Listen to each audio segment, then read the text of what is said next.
I want to be upfront about something before I even get into this story. I'm not the type of person who scares easily. I've been a professional diver for 11 years. I've done underwater pipeline inspections, ship hull surveys, and cave diving in systems that would make most people's hands shake just looking at the entrance. I've been in zero visibility water, in currents that felt like the ocean was personally trying to get rid of me, in water so cold my regulators started free-flowing before I was even 20 feet down. Fear is something I respect, but it's not something that controls me. That's what I need you to understand before I tell you what happened inside that aquarium, because what I experienced that night, inside a glass tank the size of a small apartment building, surrounded by animals I'd worked alongside for 2 years without a single incident, broke something in me that I haven't been able to put back together since. And I've been trying to make sense of it ever since that shift ended. I'm still trying. If you've ever worked a job where you had access to places the public never sees, you'll understand that strange, quiet power it gives you. Keys that open doors with no signs on them.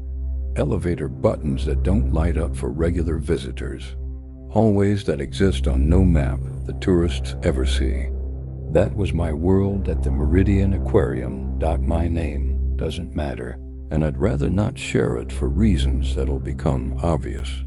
What matters is that I was a contract maintenance diver, which sounds more glamorous than it is.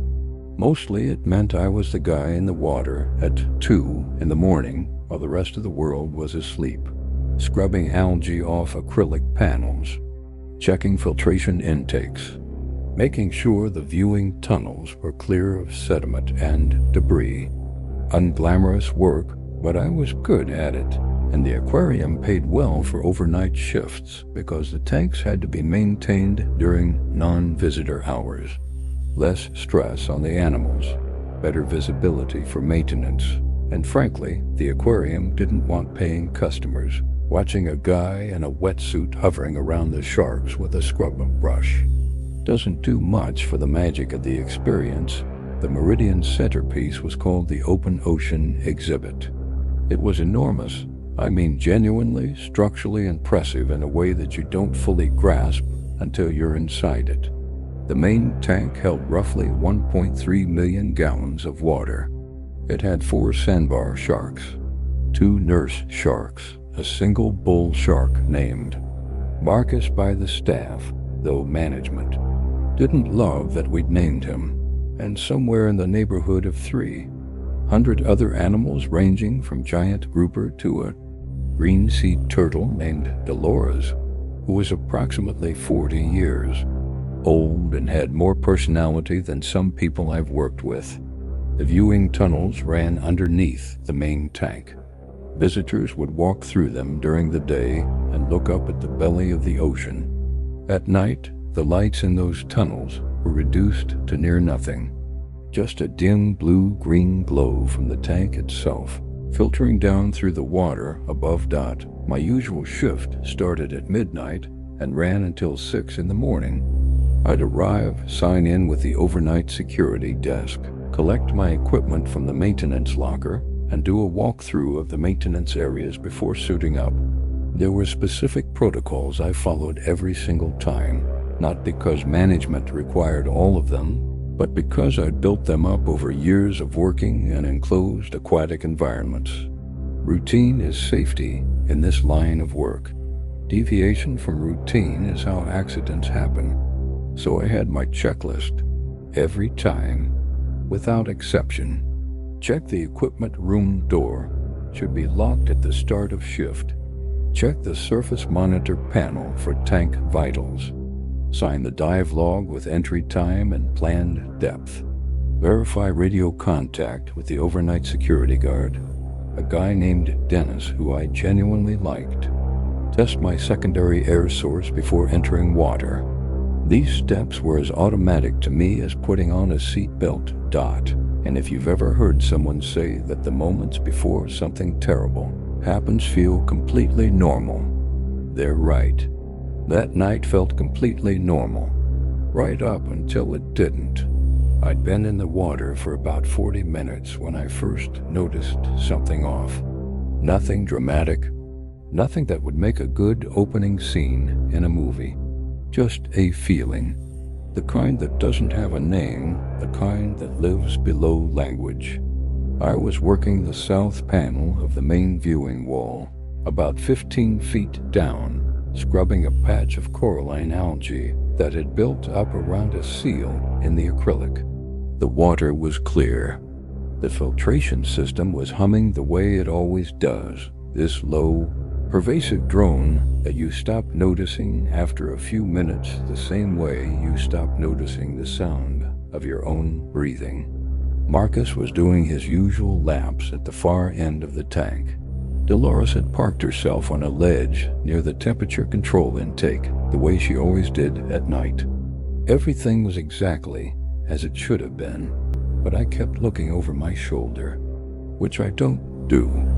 I'm not the kind of diver who swims paranoid. You can't be in this environment because the animals pick up on anxiety and it changes how they behave around you. You stay calm, you move deliberately, you respect the space. I know this. I practice it. And yet something in my body, something below the level of conscious thought, kept pulling my attention to the left, toward the maintenance pipe access on the eastern wall. I told myself it was nothing. Marcus making an unusual pass, a change in the current from the filtration cycle. I went back to work. Here's what you need to know about the maintenance pipe access. The aquarium has a series of large diameter PVC and steel pipes that run through and around the main tank, part of the filtration and circulation system. Some of them are wide enough to crawl into. The access ports on these pipes are sealed from the outside with bolted steel covers when not in active maintenance, and sealed from the inside with what's called a check valve assembly, basically a heavy rubber bladder that prevents backflow and keeps the pipe sealed unless specifically opened by maintenance personnel. From outside the tank, the access on the eastern wall, port 7, we called it, had been decommissioned about 8 months before this night. The external infrastructure it connected to had been replaced with a newer system, and port 7's outer access had been sealed with a welded plate during a renovation. It was not accessible. Not from outside the tank. Not from anywhere. As far as the engineering team was concerned, it was a dead pipe with a rubber plug on the end. I had personally helped close out the decommissioned paperwork, and yet, when I finally turned and really looked at the eastern wall of the tank near port 7's access plate, there was a handprint on the inside of the acrylic dot, not an old one. Not a smear from cleaning. A fresh, clear, open-palmed handprint with 5 distinct fingers pressed flat against the glass from the inside of the pipe access area, from inside a pipe that had a sealed outer door and a rubber bladder valve that required 300 pounds of pressure per square inch to open. A pipe with nowhere, no entrance, no secondary access, no junction that wasn't also welded shut for a human hand to have come from. I floated there for what felt like a long time. The filtration hum continued. Marcus curved through the far water, indifferent. My regulator clicked with each breath, perfectly steady, which is the only reason I know I wasn't panicking yet. Panic changes your breathing, and a changed breathing rate changes your air consumption, and I can read my air consumption like a second heartbeat. I was calm. I was calm the way you get calm when your brain hasn't fully processed what your eyes are showing it. I swam closer. About 4 feet away, I stopped. The handprint was still there, palm down on the horizontal section of the access plate's inner seal. 4 fingers and a thumb, sized for an adult.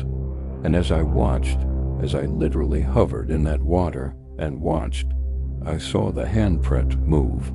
Not slide, not smear. The hand behind it shifted, fingers curling slightly, as though whatever was on the other side of that rubber valve had adjusted its grip. Got out of the water. I don't fully remember the ascent. I know I didn't rush it in a way that would have been dangerous.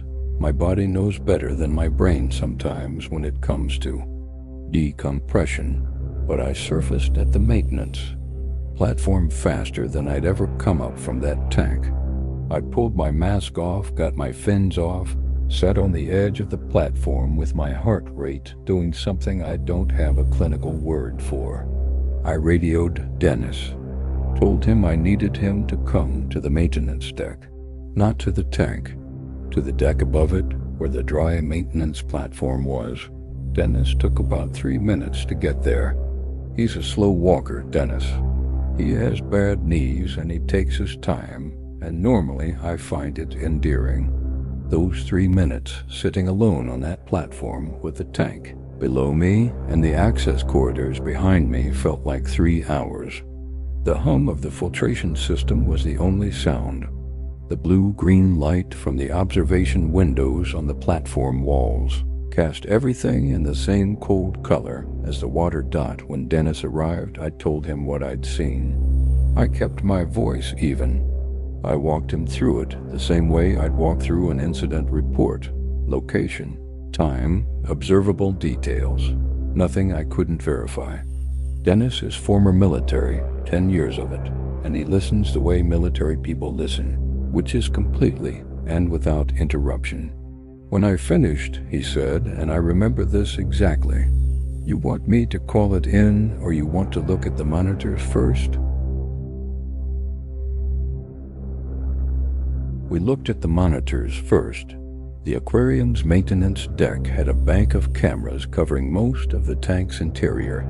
Most, not all. There are dead spots near the lower filtration infrastructure, and the Port 7 access area was in one of them. The nearest camera was positioned to cover the center of the eastern wall, not the lower pipe access, so we could see Marcus and Dolores and the other animals moving normally. We could see the viewing tunnel beneath the tank, empty and dim. We could not see the Port 7 access area from any available camera angle. Dennis called the facilities manager. His name was Hargrove, and he was not happy about being woken up at 2:15 in the morning. I could hear his voice through Dennis's radio, even though I wasn't the one holding it. He told Dennis to have me complete my shift, and that he would look into it in the morning. He asked whether any of the animals were in distress. Dennis said no. Hargrove said the animals were fine and told us to document it in the incident log and move on. That was it. That was the entirety of the response from management to a report of a human hand pressing against the inside of a sealed maintenance pipe. If you're subscribed to this channel, you already know that the part of the story where the authority figure dismisses the witness is never where it ends. And if you're not subscribed yet, please do it now, because what I'm about to tell you is the part that I haven't been able to fully explain to anyone, and I want you here for it. I didn't complete my shift. I know that's a professional mark against me, and I don't care. I told Dennis I was going home. I signed the equipment back in. I logged the incident with as much detail as I could fit in the report form, and I left the building at 2:37 in the morning. I sat in my truck in the parking lot for a while. I don't know exactly how long. Long enough that the overnight cleaning crew's van arrived, and I watched a woman I didn't recognize walk in through the employee entrance with a mop cart, completely unbothered by the world. That I went back the next afternoon. Not for my shift, that was still 12 hours away, but because I couldn't leave it alone. I went to the maintenance wing and I asked to speak with the engineering team's supervisor, a woman named Caldwell who I'd worked with on the Port 7 decommission project. I told her what I'd seen. She was quiet for a moment, and then she asked me to show her the incident report I'd filed. I pulled it up on the tablet in the equipment room. She read it again, and then she said something that I've thought about every day since. She said, "This isn't the first report like this from this tank." She didn't elaborate immediately. She looked at the tablet for a long moment, and then she asked me if I knew about the renovation that had happened 3 years before I'd started working at Meridian. I didn't.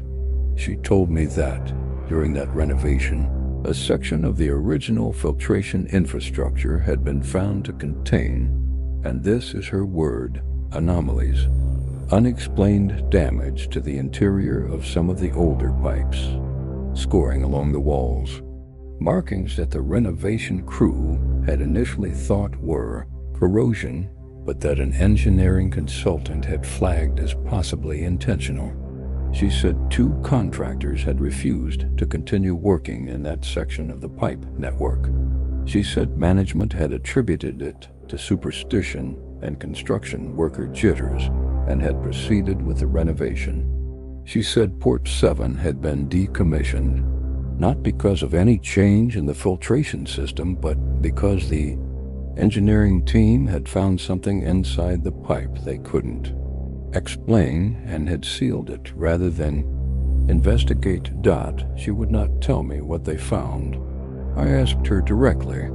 She shook her head and said it was documented as a structural irregularity and left at that. I asked her who else knew about it.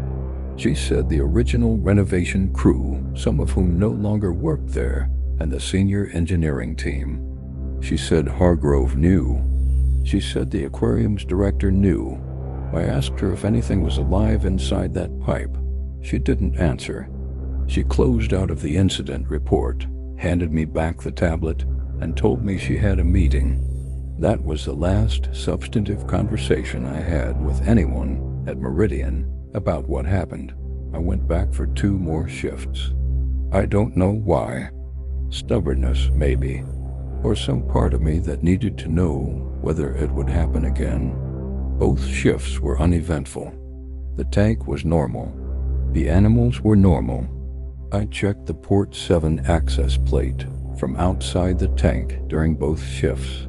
Exterior access, which required removing a small inspection panel in the maintenance corridor, and the area was sealed. Nothing to see. Nothing to smell. Nothing unusual. On my last shift, I was suiting up in the equipment room when I noticed something on the floor near my dive bag. A small piece of paper folded once. I picked it up. Inside, in handwriting I didn't recognize, was a single sentence. "Don't go in the east pipe." Someone already did. I showed it to Dennis. He said he hadn't left it there. I checked the equipment room camera. There was one covering the door, and the footage showed the room empty between my last visit and my return. No one had come in. No one had slipped anything under the door. The note had just been there. I handed in my notice the next morning. I've worked 2 other aquariums since then, a research vessel contract and a stint with a marine construction company. I've never gone back to Meridian. I've looked up the facility a few times online. It's still operating, still open to the public, still running the open ocean exhibit with the same tanks, the same tunnels, the same Port 7 access plate on the eastern wall, as far as I can tell from the facility's unchanged engineering layout. I think about that handprint more than I want to admit. The way the fingers were spread flat against the acrylic. The way they shifted while I was watching. The thing about hands is that they're one of the most human things there is. We recognize them, we read them, we know instinctively what a hand reaching out means. And what I saw was a hand that wanted to be seen, not panicking, not pounding, just pressing, patiently, like it had been doing it for a while, and had learned to be patient about it. I've never found any record of a missing person connected to that aquarium. I've never found any news story about anything unusual at Meridian. I filed my incident report, and as far as I know, it's sitting in a digital archive somewhere with a status tag that says closed. The engineering anomalies from the renovation are in documents I was never given access to.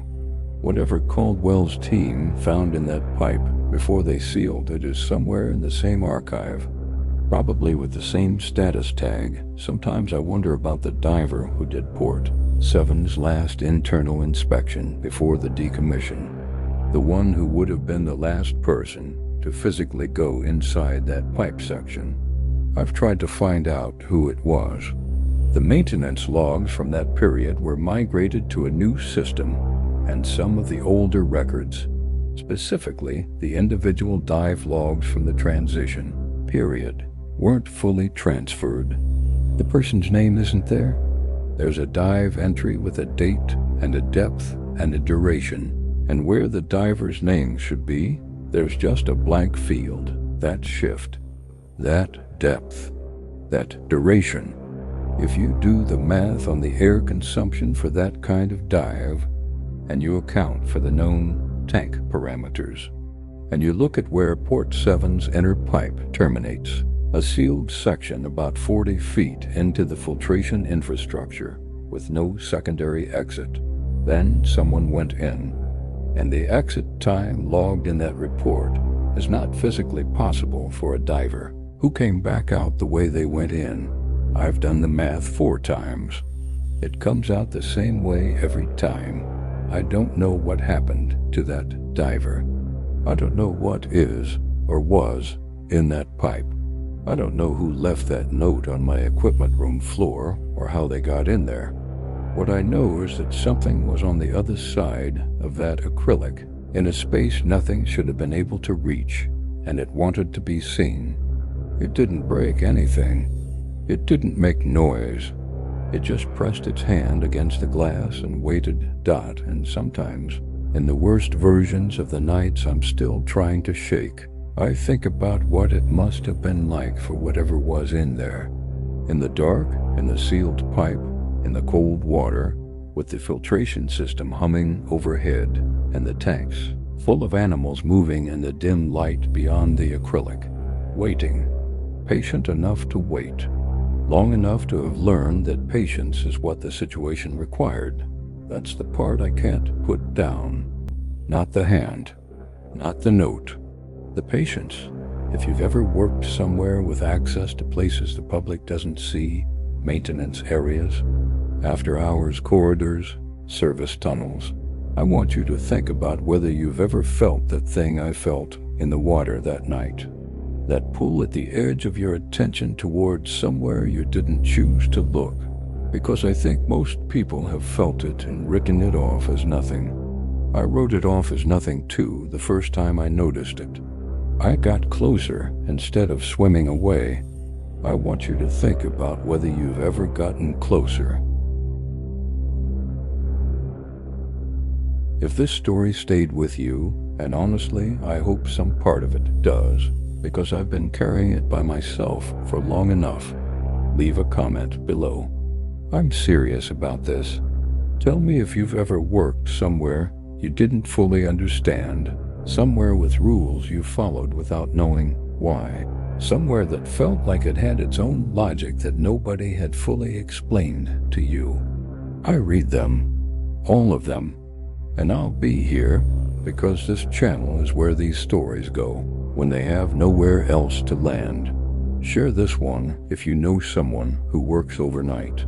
A security guard, a custodian, a maintenance tech, someone who has access to the quiet hours of a building that turns a different face to the world when the public isn't watching. Because I promise you, they have their own version of this story. They just haven't told it yet. I haven't been back to any aquarium as a visitor since I left Meridian. I've thought about it. My niece is obsessed with marine life, and she keeps asking me to take her to one. I'll probably do it eventually. I'll probably walk through the viewing tunnel, look up at whatever is swimming overhead, and be fine. I'll probably be completely fine But I know that when we get to the part of the exhibit with the filtration infrastructure, the part visitors can sometimes see through the observation panels, the big pipes running along the walls behind the tanks. I'm going to look at the access plates. I won't be able to help it. I'm going to look at every single one of them, and I'm going to check whether any of the glass near the lower pipe accesses looks like it might have something on the other side of it. And I know that if I see so much as a shadow near one of those plates, we're leaving. No explanation, just leaving. My niece is 7. She doesn't need to know why. She doesn't need to know about the kind of patience that a sealed pipe in the dark can teach something. She doesn't need to know about the blank field where a name should be. She gets to just love the fish, but I know. And now you know. And the thing about knowing is that it doesn't undo itself. It just sits there, in the dark, in the sealed space behind the glass, patient as anything, pressing its hand flat and waiting to be seen.